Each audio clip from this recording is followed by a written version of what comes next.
we are going to learn about 11th biology first chapter. The first chapter name is the living world. तर आज या व्हिडिओमध्ये मी first chapter सुरू करणार आहे पहा. तर त्याचं नाव आहे first chapter name is living world. That is the earth planet is made up of two components.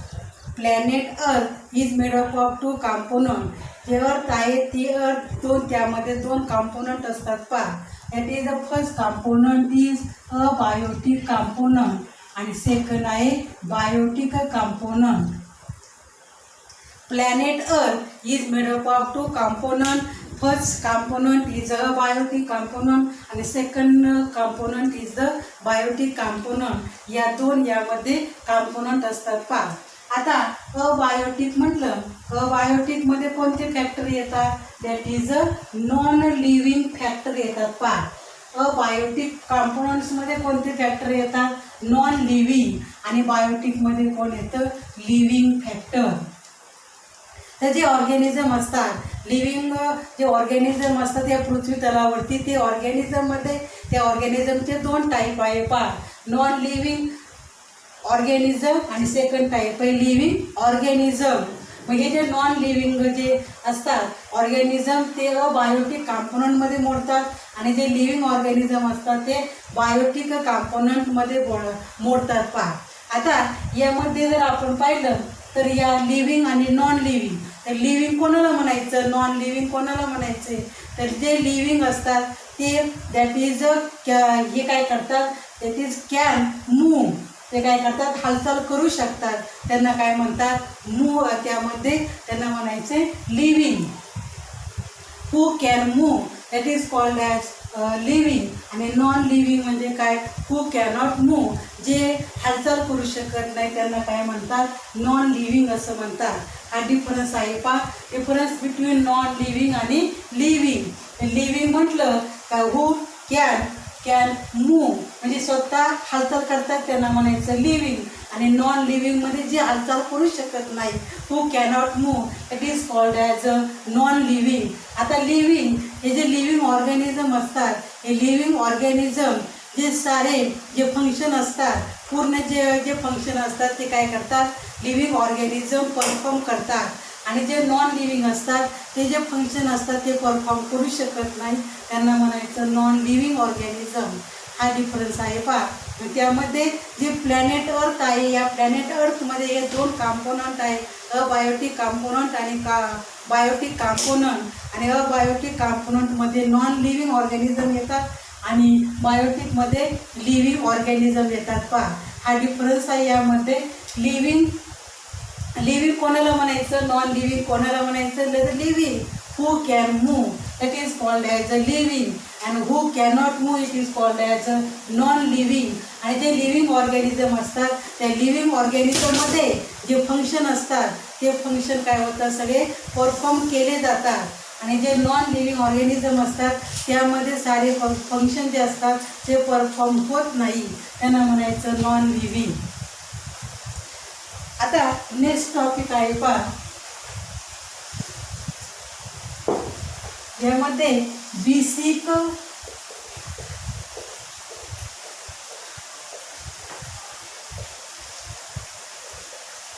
Next point आहे पहा. Basic principle of life. Basic principle life आपण बायोलॉजीची डेफिनेशन पाहिजे. Study of life it is called as biology. मग life कोणाकोणाला असतं? जे animal असतात, नंतर त्यामध्ये प्लॅन्ट्स असेल, ॲनिमल असेल, मायक्रो ऑर्गॅनिझम असते. हे जे लिव्हिंग ऑर्गॅनिझम असतात त्यांना काय असते? लाईफ असते पहा. या बेसिक प्रिन्सिपल ऑफ लाईफ यामध्ये आपल्याला जे लिव्हिंग ऑर्गॅनिझम असतात त्या लिव्हिंग ऑर्गॅनिझमचे आपल्याला कॅरेक्टरिस्टिक्स पाहिजे आहे. तर त्यामध्ये फर्स्ट आहे पहा मेटाबॉलिझम. यामध्ये फर्स्ट आहे प्रिन्सिपल आहे मेटाबॉलिझम. आता मेटाबॉलिझम म्हणजे काय? मेटाबॉलिझम आता जे लिव्हिंग ऑर्गॅनिझम असतात त्या अर्थवरती त्या लिव्हिंग ऑर्गॅनिझम सर्वाइव्ह होण्यासाठी त्यांना जगण्यासाठी कसली आवश्यकता असते, तर त्यांना जगण्यासाठी एनर्जीची आवश्यकता असते आणि जर एनर्जी नसेल तर ते काय होत नाही, जगू शकत नाही. आणि मग ही जी एनर्जी आहे ही एनर्जी कुठून मिळते, तर ही जी एनर्जी असते ही कशामधून मिळते, that is called as a food stuff. त्याला काय म्हणायचं, फूड स्टफ असं म्हणतात. या फूड स्टफमधून एनर्जी काय करते आपल्याला मिळते. मग त्यामध्ये फूड स्टफ म्हणजे यामध्ये कार्बोहायड्रेट्स आहे, प्रोटीन्स आहे, लिपिड्स आहे, फॅट्स आहे, स्टेरॉइड्स आहे आणि मग त्यापासून आपल्याला काय मिळते, त्यापासून आपल्याला एनर्जी आपल्याला मिळते. आणि मग ज्या वेळेला ही एनर्जी ज्या वेळेला आपल्याला बॉडीमध्ये येते आणि मग त्यामध्ये ती इंटेस्टाईन असतं हे काय करते, ही जी एनर्जी आहे ती ॲब्सॉर्ब किंवा कंझ्युम करण्याचं काम केलं जातं. आणि मग त्यामुळं त्यामध्ये आणि प्रोसेसेस होतात. ही एनर्जी ॲब्सॉर्ब आणि कंझ्युम करण्यासाठी यामध्ये बॉडीमध्ये अनेक प्रोसेस आहे घडतात आणि that is called as a metabolism.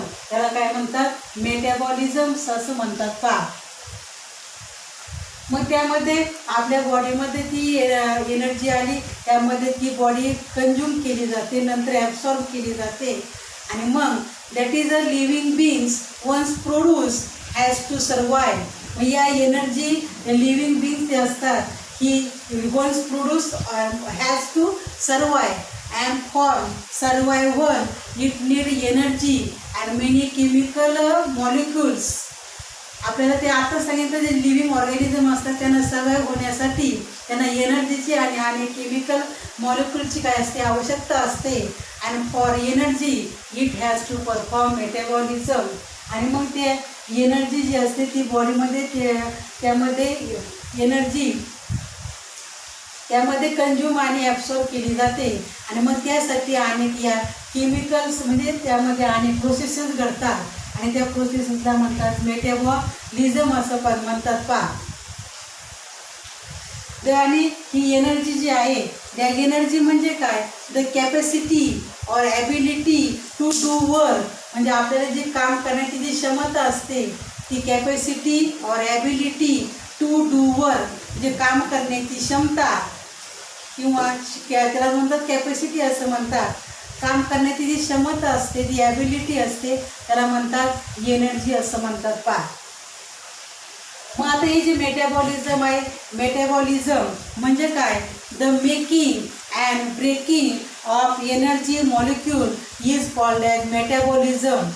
हे मेटाबॉलिझम जे आहे डेफिनेशन काय सांगितली, त्यामध्ये breaking or making of energy molecule is called as metabolism.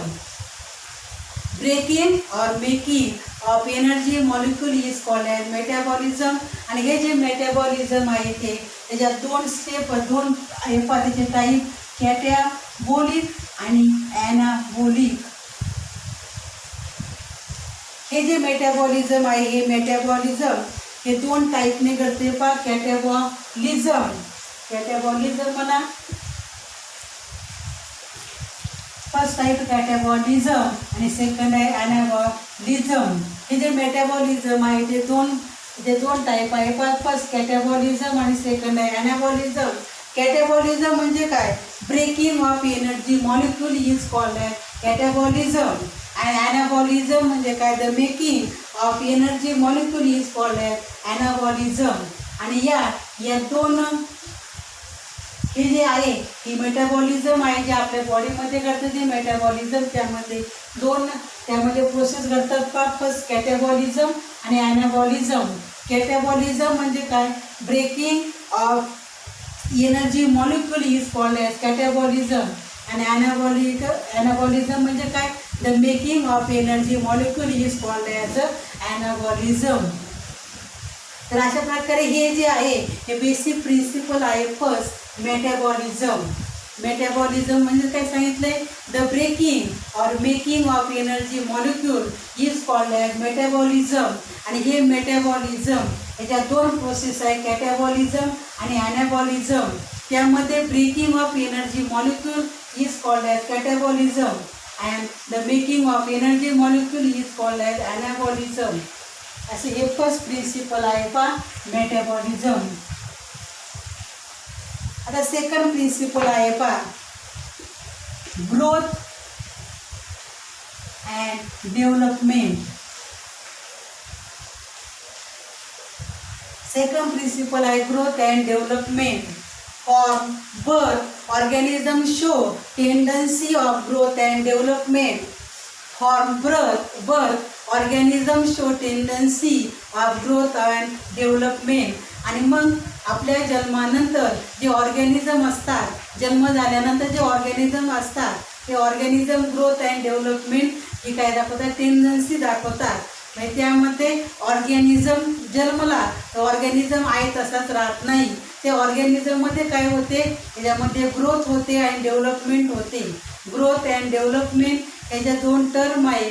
Growth म्हणजे Marathi it is called as वाढ आणि डेव्हलपमेंट म्हणजे काय, विकास. त्या दोन्ही टर्म कशा आहेत, वेगवेगळे आहे पहा. मग organism show tendency of growth and development and the growth, this growth is not for within and hence they are non-living beings. ज्यामध्ये ग्रोथ होत नाही त्यांना काय म्हणायचं, नॉन लिव्हिंग बीइंग्स असं म्हणतात. ज्यामध्ये ग्रोथ दिसून येते, ग्रोथ होते, त्याला म्हणतात लिव्हिंग बीइंग्स असं म्हणतात पहा. आणि मग ग्रोथ आणि डेव्हलपमेंट झाल्या जन्मापासून तर शेवटपर्यंत ही ग्रोथ होते का, तर ही ग्रोथ होत नाही. विशिष्ट कालावधीपर्यंत ही काय होते, ग्रोथ होते आणि या विशिष्ट कालावधीनंतर ग्रोथ होत नाही. मग growth and development are not the processes which have unlimited time span. मग ही जी ग्रोथ अँड डेव्हलपमेंट आहे याला काय लिमिटेड अनलिमिटेड टाईम स्पॅन आहे का, त्याला असा वेळ आहे का पूर्णपणे अनलिमिटेड. तर ही जी ग्रोथ अँड डेव्हलपमेंट आहे त्याला काय आहे, लिमिटेड टाईम स्पॅन आहे पहा. विशिष्ट लिमिटपर्यंतची ग्रोथ होते पहा. At certain point of time the molecules, organs, systems begin to lose their effective working and lose their effective working and becomes old, and this is called as aging. The third आहे पहा, ageing. Third principal आहे ageing. Second growth आणि development सांगितली आणि growth and development झाल्यानंतर कुठपर्यंत growth होते, एका विशिष्ट कालावधीपर्यंत ग्रोथ होते. At certain point of time the molecules झालं, ऑर्गन्स झालं, सिस्टीम झाले, lose their effective working and becomes old. आणि ठराविक कालावधीनंतर ते काय होतात, ऑर्गन असेल, मॉलिक्यूल असेल, आपल्यामधल्या शरीरामधल्या ज्या सिस्टीम असतात त्या काय होतात, लूज देअर इफेक्टिव्ह वर्किंग. त्याचं जे काम असते ते काम काय होते, इफेक्टिव्ह म्हणजे lose their effective working and becomes old. ठराविक एज नंतर ते काय होतात, ओल्ड होतात. आणि this is ageing process of the body. आणि मग त्याला काय म्हणतात, त्या प्रोसेसला एजिंग असं म्हणतात. म्हणजे फक्त ठराविक कालावधीपर्यंत ग्रोथ आणि डेव्हलपमेंट होते आणि ठराविक कालावधीनंतर ते काय असतात, जी सिस्टीम असेल, ऑर्गन असतील ते काय होतात, लूज होतात. त्यांचं जे वर्क आहे ते काय होतंय, कमी चालतंय. आणि इट बिकम्स ओल्ड. त्याला काय म्हणतो आपण, इट बिकम्स ओल्ड असं म्हणतो. आणि ही जी प्रोसेस आहे आपल्या बॉडीमध्ये त्याला काय म्हणतात, एजिंग असं म्हणतात. आता पुढचं आहे पहा, त्यामध्ये at the body loses its capacity to perform metabolism the organism dies. As the body loses its capacity to perform metabolism, म्हणजे आपल्या बॉडीमध्ये जी कॅपॅसिटी असते मेटाबॉलिझमची प्रोसेस होण्यासाठी, ही जी कॅपॅसिटी आहे ती कॅपॅसिटी म्हणजे थोडक्यात बंद होते.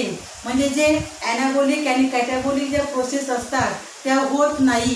म्हणजे एनर्जी मॉलिक्यूल जे असतात त्यामध्ये ब्रेकिंग पण होत नाही आणि मेकिंग पण होत नाही.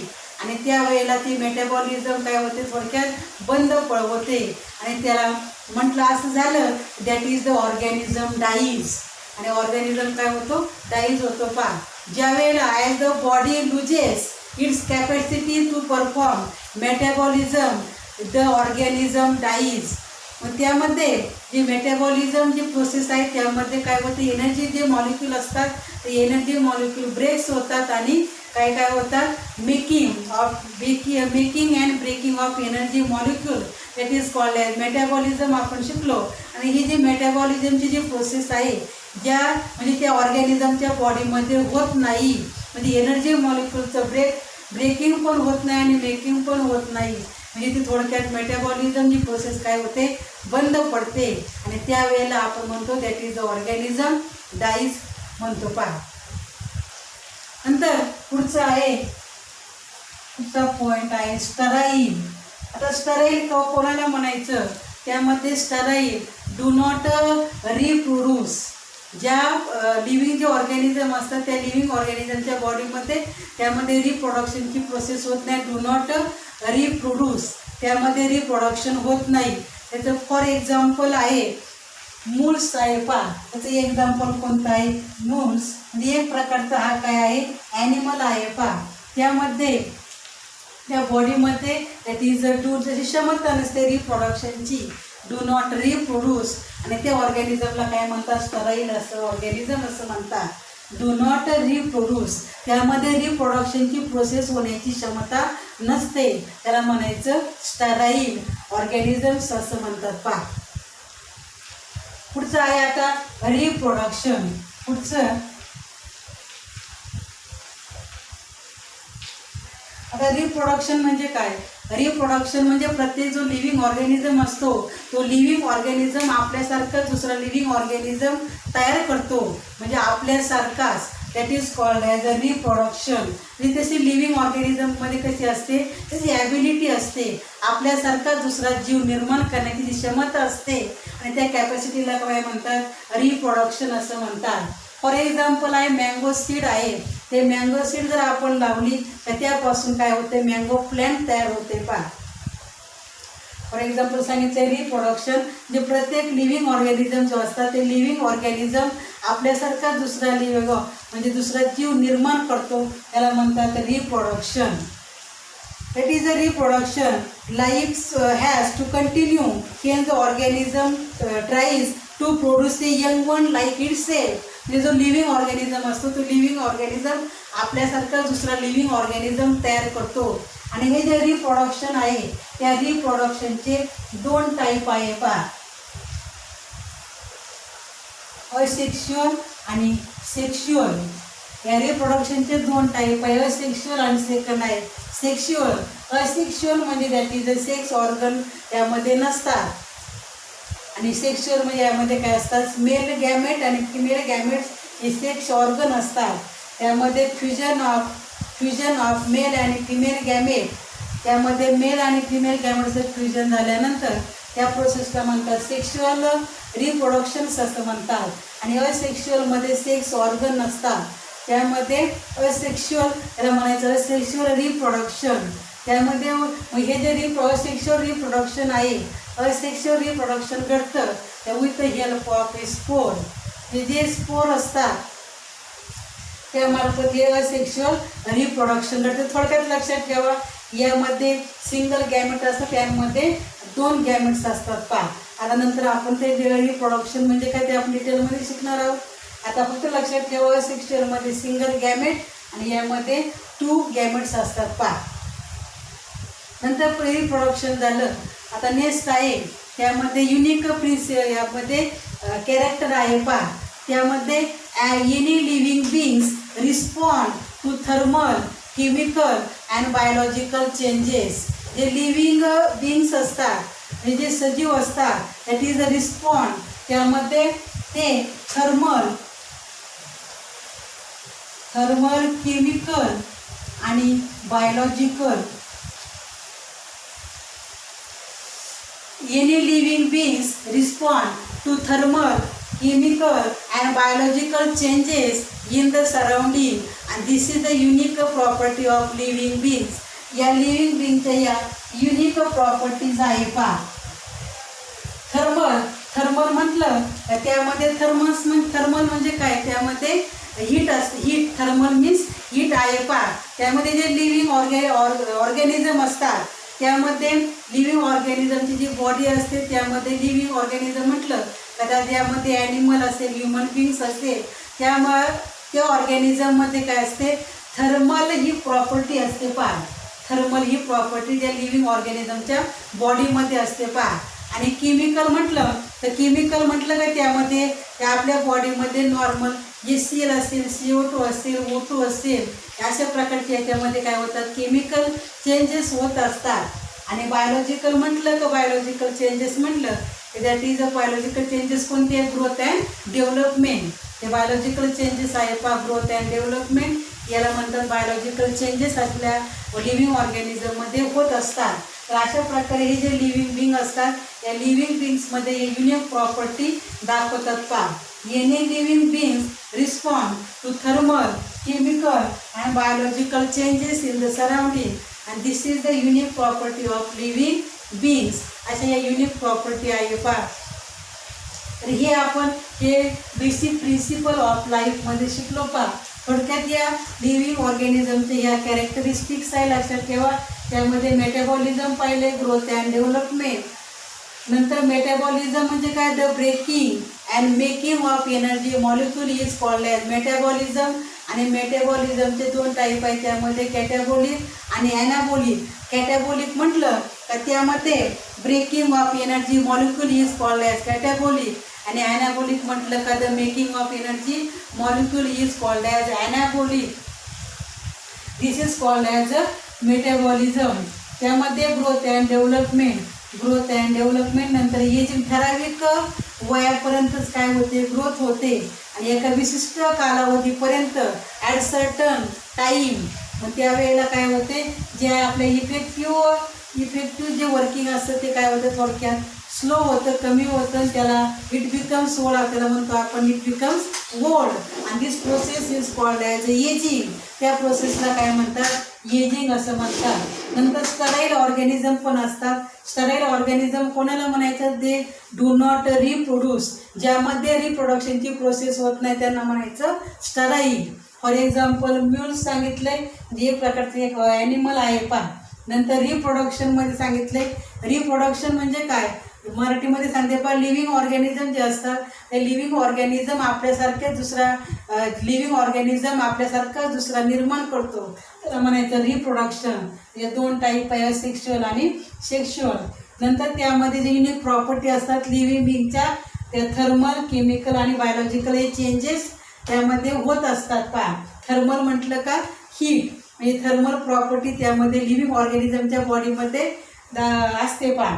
आणि केमिकल चेंजेस म्हटलं तर त्यामध्ये बॉडीमध्ये आपलं CO2 असेल, O2 असेल, HCl असेल, अशा प्रकारे हे केमिकल चेंजेस होत असतात. आणि बायोलॉजिकल चेंजेस कशाला म्हणायचं? That is a growth and development याला म्हणायचं बायोलॉजिकल चेंजेस. अशा प्रकारे बेसिक प्रिन्सिपल ऑफ लाईफ त्यासाठी आपण फर्स्ट चॅप्टर आज सुरू केलं आहे. त्या फर्स्ट चॅप्टरमध्ये आपण बेसिक प्रिन्सिपल ऑफ लाईफ आज शिकलो. तर नेक्स्ट व्हिडिओमध्ये आपण नेक्स्ट हर्बेरियम हा टॉपिक पाहणार आहोत पहा. धन्यवाद.